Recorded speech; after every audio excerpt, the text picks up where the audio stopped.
Os teitos de cristal comezan a romperse. As mulleres non cesan na loita pola igualdade e enfróntanse aqueles que tratan de frealas. Seguindo con esta loita, a Asociación de Empresarias de Galicia convoca unha xornada en Vilagarcía titulada Novas miradas cara á violencia de xénero. Bueno, pues el programa ya os digo que es bastante completo. Tiene diferentes miradas sobre la violencia de género y esto hace que de alguna manera, bueno, pues sea otro punto de vista diferente al que llevamos visto hasta el momento.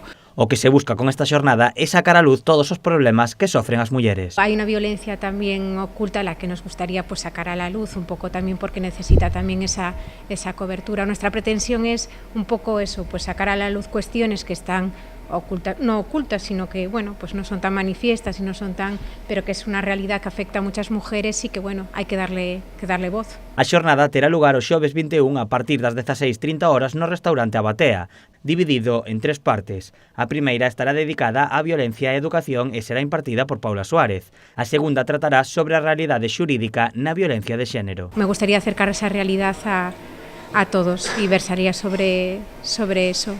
Las carencias y las necesidades de la realidad jurídica en materia de violencia sobre la mujer. A última das partes será un taller videoforum sobre os novos modelos de mulleres.